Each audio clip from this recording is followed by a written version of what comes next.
Hello and welcome to Moonshot, a show by Sequoia India and Southeast Asia that profiles innovative startups and inspiring founders who are dreaming big, making an impact, and driving change across the region. I'm your host, Dewi Fabri, and throughout this podcast, we'll be introducing you to founders and thought leaders who are helping shape the region's startup ecosystem. We hope this podcast will give you fresh ideas on how to start and scale an enduring company. The COVID-19 pandemic accelerated the rate of digital adoption. It also changed consumer behavior. More people than ever are now shopping online. While many legacy brands, which usually sell their items in physical locations, scramble to set up online stores or deepen their relationships with e-commerce marketplaces, direct-to-consumer or D2C brands were poised to ride the wave of changing consumer behavior. Mamaearth is a personal care startup that was launched in 2016 by husband and wife team Varun and Ghazal Alag. In just over 4 short years, the startup's revenue has grown to over $100 million. On this episode of Moonshot, we'll be talking all about brand building with Mamaearth's Varun Alag and Sequoia India Managing Director Ishan Mittal. Varun, Ishan, thank you so much for joining us today. Varun, first of all, Mamaearth is an all-natural personal care brand. You sell everything from shampoos, soaps, creams, baby products, but there are many players already in the space. Why did you decide to get into it, and why personal care?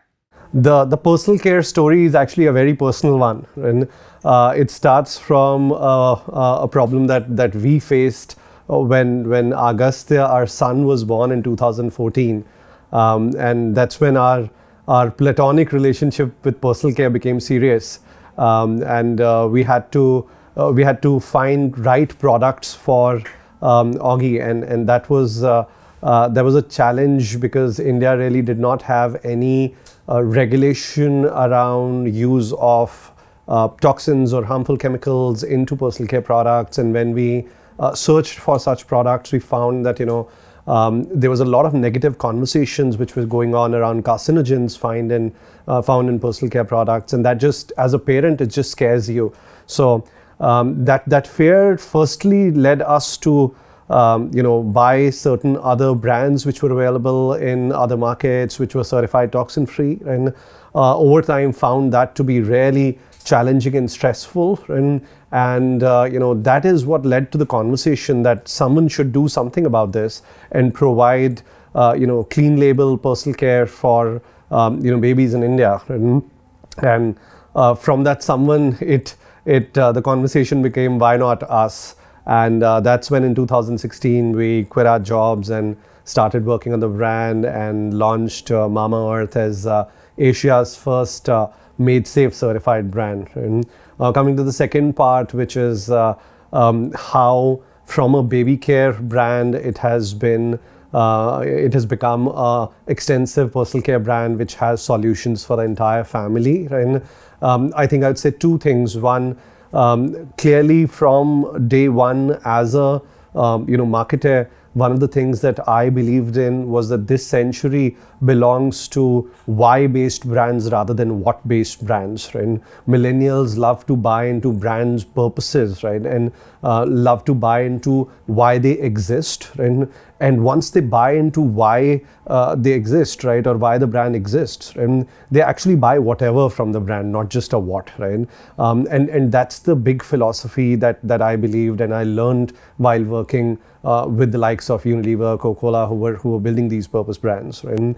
Which is what we started crafting Mamaearth with, right? And hence over time, right, because the brand essentially stood for goodness inside, right? Be it our products or our processes, and people believed in that difference that we were making to both the on the product side as well as on the environment side, right? And they wanted to connect with us deeply, and they themselves started asking for more in terms of mothers started asking for products for themselves, and then they started asking for products for the fathers, and then it just started rolling into a space where we were just listening to consumers and providing what they really wanted, because listening was one of our strengths. And over time we we built a franchise, right, which was not just for limited to babies, but for the entire family, and it's been accepted really well.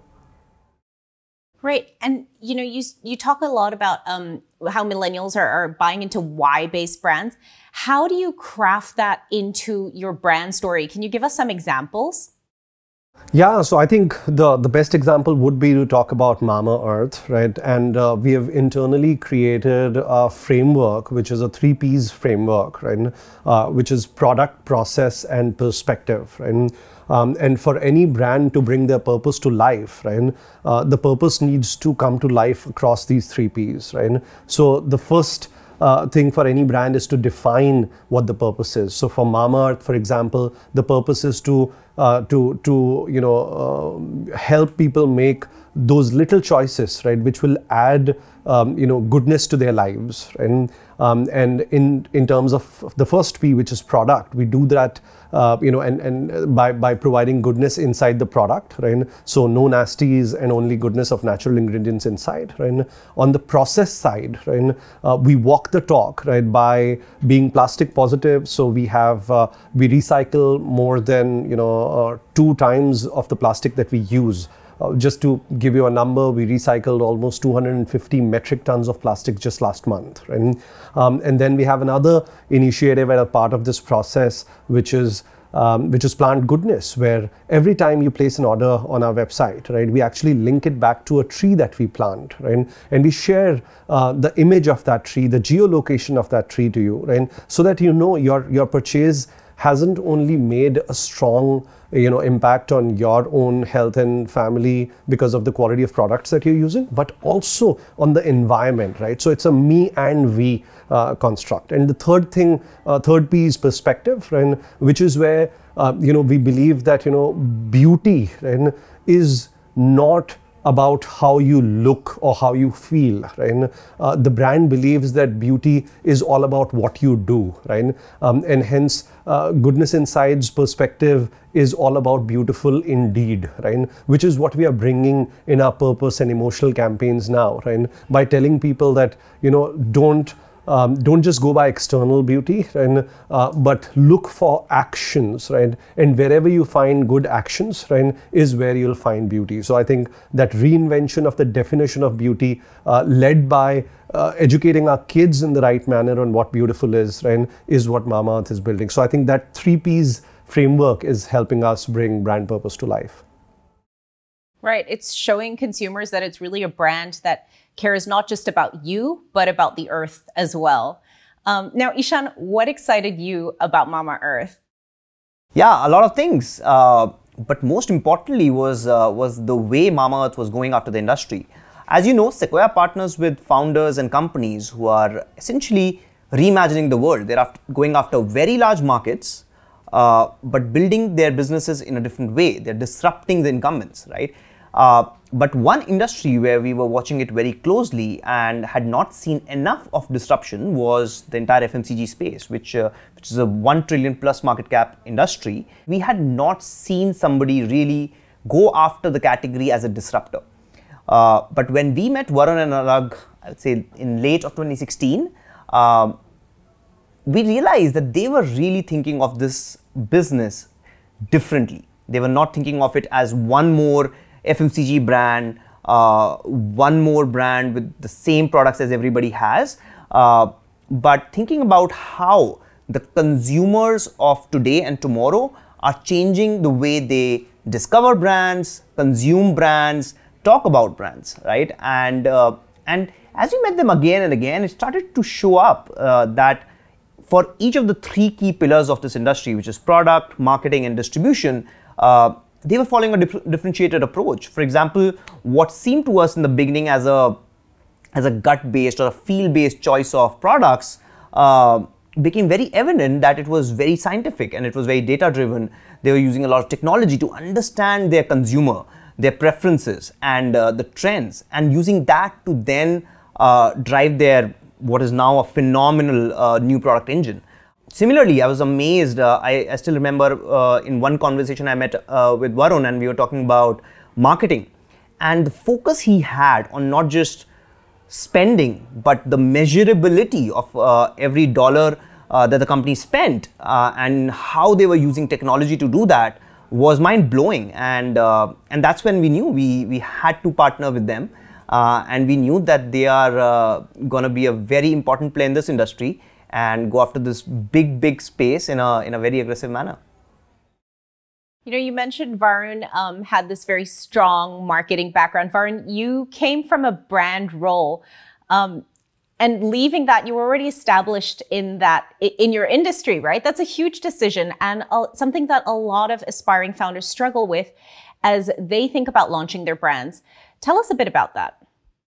So it wasn't an easy decision for sure, right? Especially when you have a 1.5-year-old who you can clearly see, is going to sort of, go to school, have more expenses, and you have a very, fast-growing career where you know that if you stay, you could eventually do exceptionally well on the corporate ladder, and then your parents are also, on the verge of retiring. So I think all the angles were clearly sort of, making it difficult.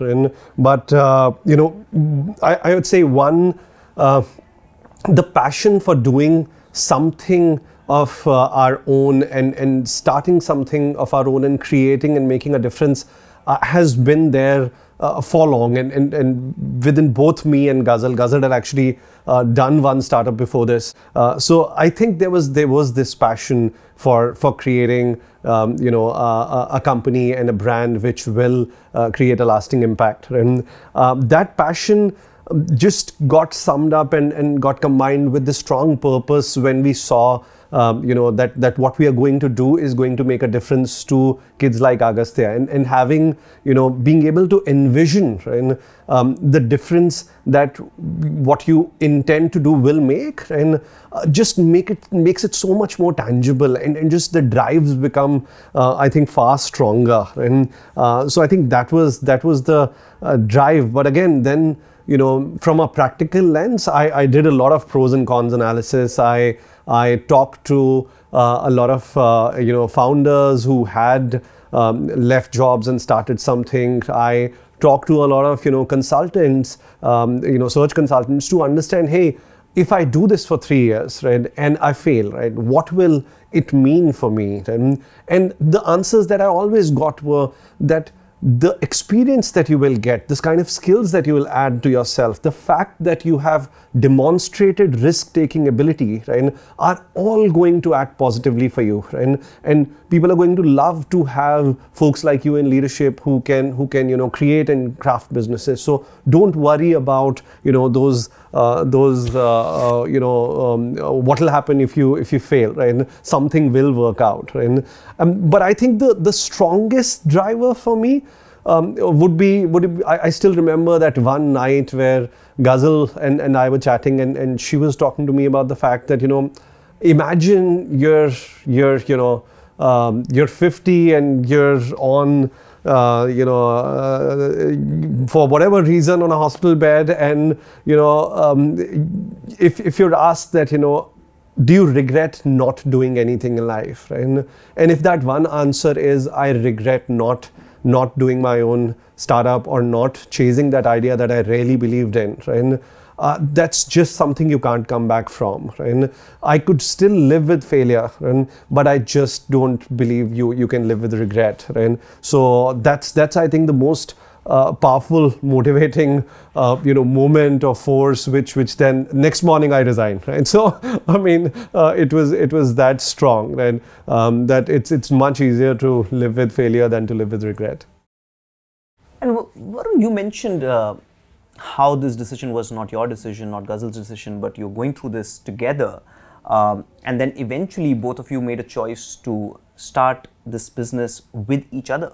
Tell us, what does it mean to start a company with your spouse? How did you think through that? Oh yeah, we initially got asked this a lot, and honestly, people were extremely worried, right, of a couple sort of investing in a couple-based business, etc. I think firstly, I would say the bedrock for a great founding team is trust, right? And I believe, who else would you trust more than your life partner, right? You trust her with all your vulnerabilities, right? You trust her with everything that goes on in your life, right? So I think that has been the bedrock for our, relationship in this company as well, right? That we had blind faith in each other's commitment and intent. And the second thing that I would say has clearly been foundational and has helped shaped us this really well is our understanding of each other. Reality is that before we started this business, we were already partners for 5 years, right? And we know each other's strengths and vulnerabilities really well, right? And when you know that, and you really can easily decide, right, what each one of us can bring to the table and what each one of us can do really well, right? So, and which is what I've seen, going wrong in certain founder teams, which is you can't really divide work, or one feels that one is getting this on their plate, but they should be getting something else on their plate, right? I think that understanding was very clean, right? As this is your strength, you focus on this. This is my strength, I'll focus on this, right? And we will make sure we are covering up for each other's weaknesses, right? So I think that I believe is the second thing that clearly has worked for us, right? And thirdly, I think all this negativity around couples not succeeding and building businesses, right, almost gelled us as a team. We were like, hey, we're going to prove you wrong, right? This is just not true. We're going to do this, and we're going to show that couples can create fabulous businesses. So I think we have thoroughly enjoyed it. Of course, work goes home. We sometimes find, in midnight talking to each other about innovations or the new marketing ideas. But I think that's all good for the company. And we're just looking forward to so many more years of building this together. Amazing, amazing. Well, completely agree with you. Trust is the bedrock of a founding team, and who do you trust more than your spouse? Lovely, lovely. And Varun, let's go forward from there. As you're starting a brand business. This is not a space which was an empty space. There are a lot of big companies, a lot of big brands. What was the first few months or quarters like? How did you solve the cold start problem of consumers not knowing your brand, you not having enough reach? What were the challenges? How did you overcome them?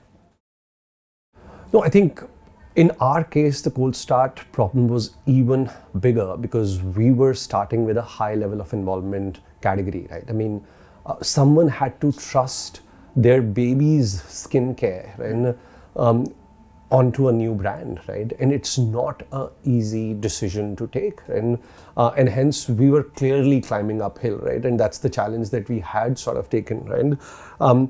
But I think in the first few months, and this rigorous focus on talking to consumers, right, and trying to articulate their barriers properly as to what is stopping them from having a conversation with us firstly, right? What is the kind of statement which will act as an icebreaker? Because the first thing that you need to do is not to sell, right? Is to find a way to have a conversation with the other human, right? What is that barrier? How do you overcome that? And I clearly remember, right, and that's, by the way, Ghazal's strength, right? That talking to so many people, right? We've stood in, so many malls, modern trade stores, putting up small stands and just, talking to people as to this is what we are trying to do, right? And trying to read their articulations. By the way, even now, whenever we are launching a brand, our brand teams actually go and set that up and do it. It's a part of our, learning exercise, right? But when we were doing that, we clearly understood that when we talked about the Made Safe story, that we were Asia's first Made Safe brand, and that was working as an icebreaker. And so that is the first thing that we discovered. And the second thing that we then had to discover was, once we have started the conversation, right, what is the consumer most warm to, right, in terms of the story that we are telling, right? Is it the product story that they're most warm to, right? Or is it the founder story that they're most warm to, right?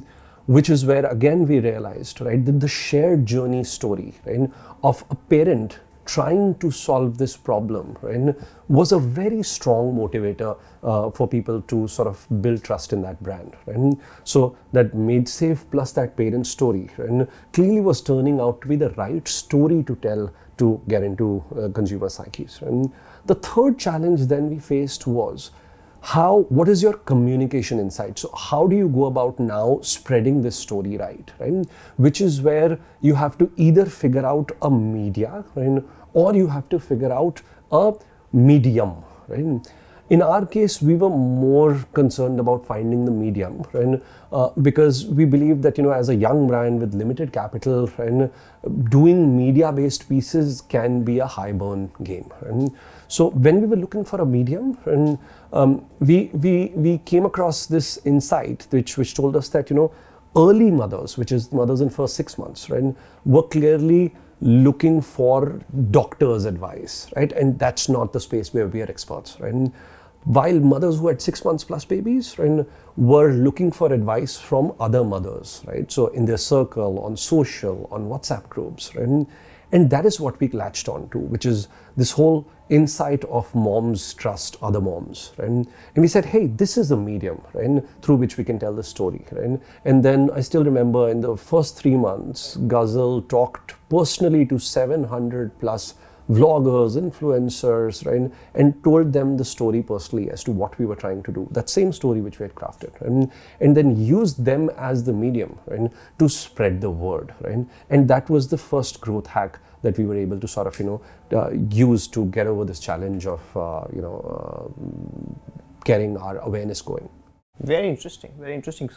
So I think Paul Graham says, do things that don't scale in the beginning. Sounds like you did a lot of that as well. Yeah, we did, right? I mean, that said, even now, right, that whole insight of moms trust other moms has become into insight of millennials trust other millennials, right? And we have been using creators and influencers, right, to design the word of mouth around our innovative products or our philosophies or the brand purpose philosophy, and in spreading that story. So it's actually something which has scaled even to this level. Amazing, amazing. And Varun, we often see that the journey that a company goes through are two distinct journeys. One is a 0 to 1 journey, which is what you talked about.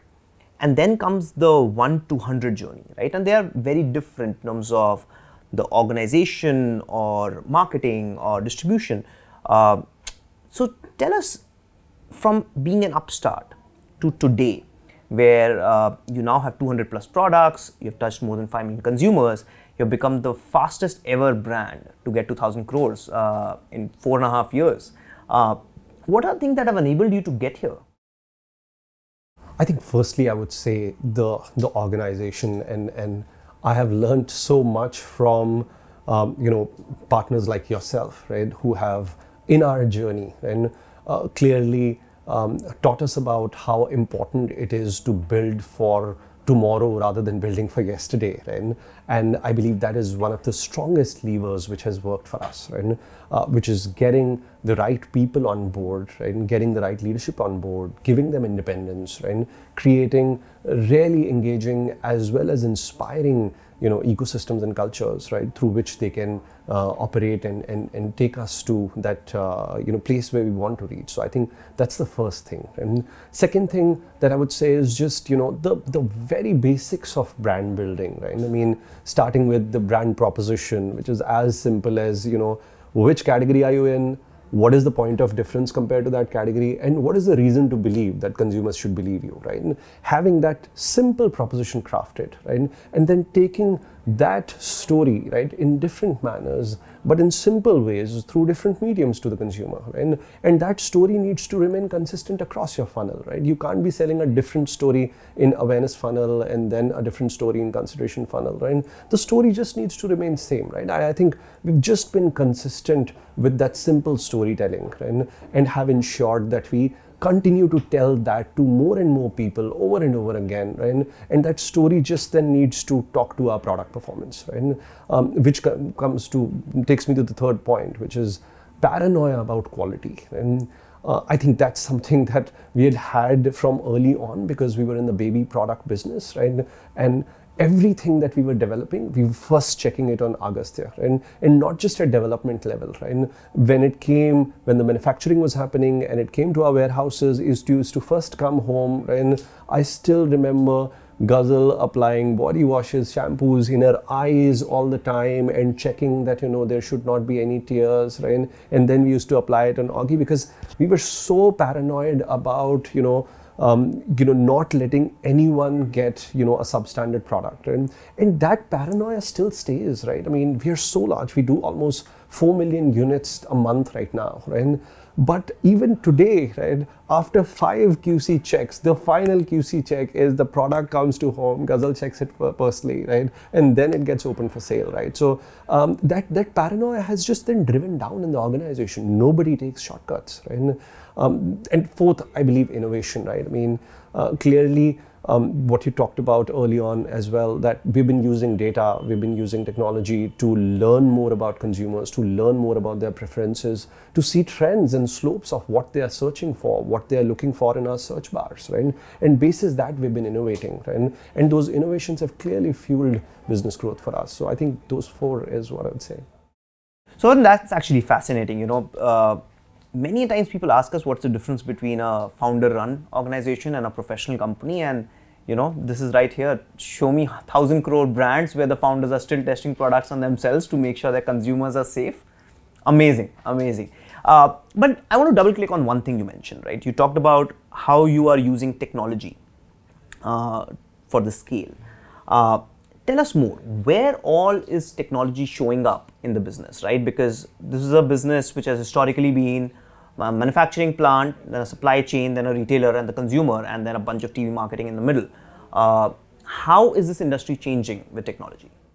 In fact, Ishan, I believe data and technology are core differentiators of why this company is different from the incumbents which existed in the FMCG space. We actually call ourselves TDCG, right? Technology-driven consumer goods company, right? And at the heart of it, right?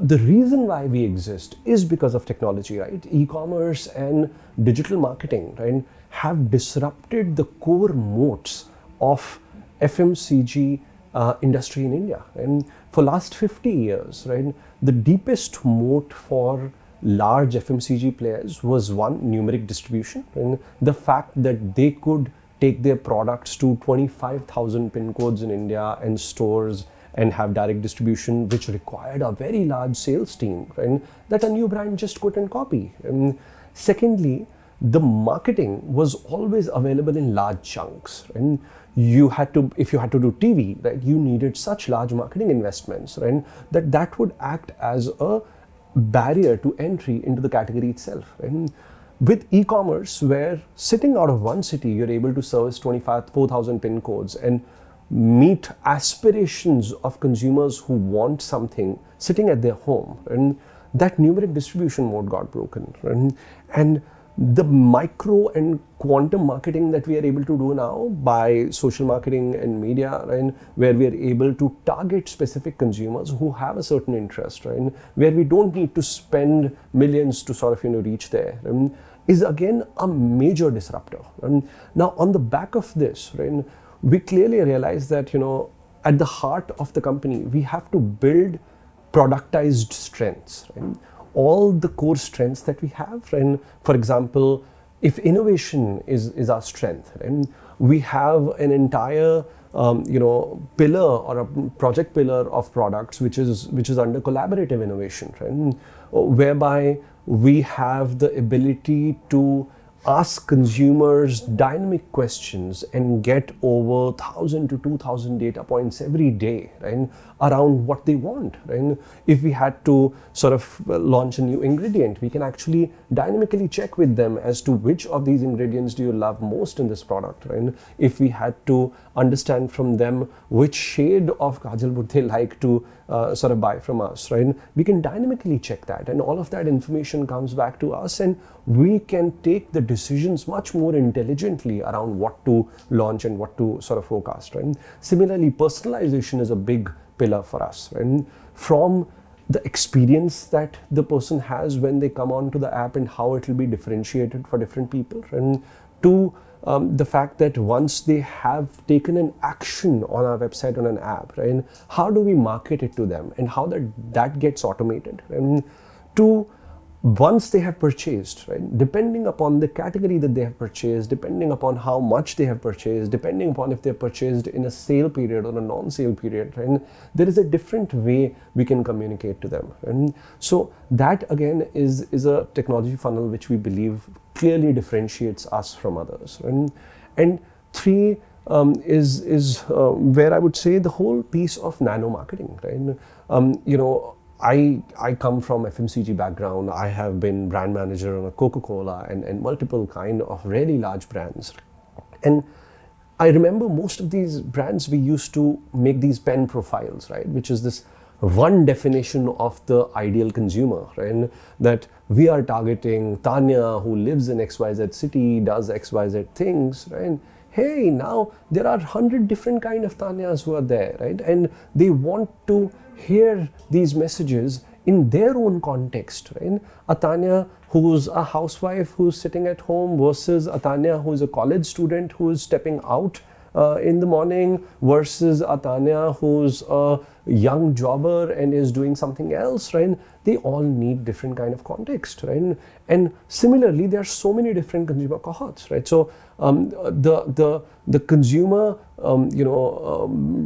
data analysis that we do and basis which we build these nano cohorts, right, help us market right to different kind of consumers. So rather than taking the same message to them, and we're able to take very customized messages, right? In fact, now we're even customizing for weathers, right? So if Delhi is cold, right, you will actually see the film which says, are you, feeling dry in Delhi winters, right? This is a lotion, right? Wow. While if, there is rains in some other parts, right? It'll have, messaging around mosquitoes, which sort of goes out, right? So now, basis geography, basis weather, basis the kind of consumer preferences, right? The nano marketing is just, happening at a very different level, right? So I think those pieces are clearly going to differentiate us compared to some of the other FMCG companies and the way they have marketed to the consumer. That's actually very interesting. When we partner with some of the FMCG companies in the traditional world, one of the key questions we have often heard in the boardrooms is that we're a business, we're selling to the consumer, but actually we are not, because businesses used to be so far away from the consumer. There was a stockist in the middle, a distributor, a retailer. But what is fascinating about your answer is that through each thread, you're actually connecting better to the consumer, whether that be product or marketing or distribution. Super interesting. And lastly, so now you have this great purpose, a phenomenal team, a great foundation, 1,000+ crore of revenue, and this amazing technology platform which is differentiated. What motivates you now? Where is this company headed? Where are you headed? What energizes you? What wakes you up in the morning to start running again? We're just getting started, man. I mean, this is a great beginning. Right? Something that I've always said to my team as well is have a healthy disregard for the past. Right? Everything that you've talked about is all past. Right? We have our eyes on the future, right? And we believe there is so much innovation that can happen. There is so much opportunity that is existing out there. The market is changing so quickly, right, that it'll take time for elephants to move around quickly while we can run faster and grab some of that, right? We have backing of partners like you who are far more attuned to how this is going to shape, and are able to support us in our decisions, and we're together taking those big risks. So I think all of that just excites us with the possibilities, right? And that possibility, right, of what this could be in 10 years, right, is just so exciting that's what makes me wake up every morning and say, hey, what new, right? How do we get this growth going? What do we do 2 years down the line? I think, but from a vision perspective, I think we would love to hit $1 billion revenue within this decade, and I don't think any FMCG company in India has done that in the time that we intend to do it, right?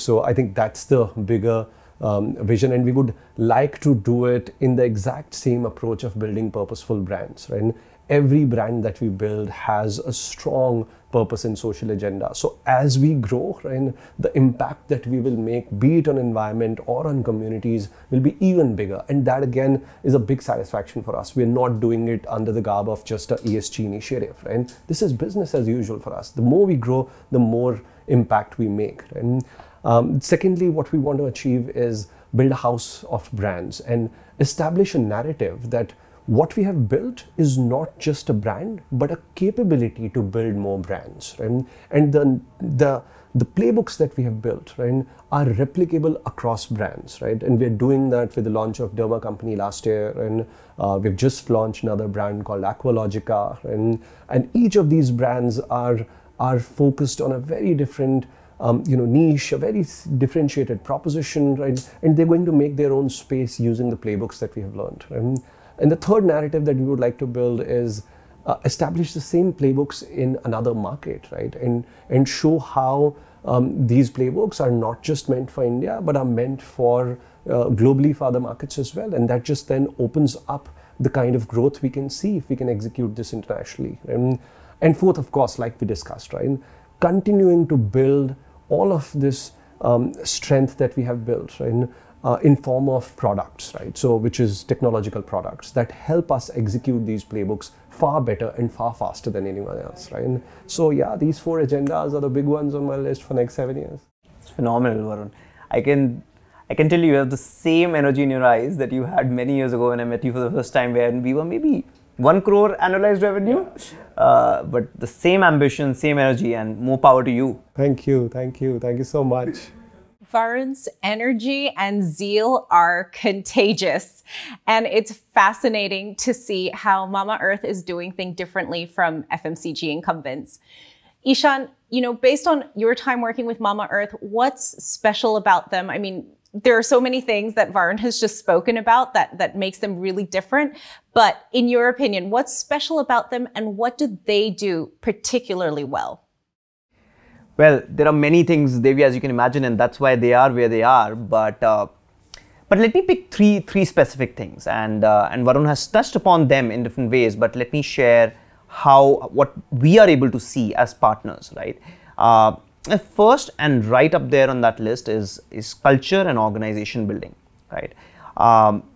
We firmly believe that finally people build businesses, and it has been amazing to listen to Varun and Ghazal and hear their philosophy of what an organization means for them, what people mean for them, right? It's not business first, people second. It's always people first and then business, right?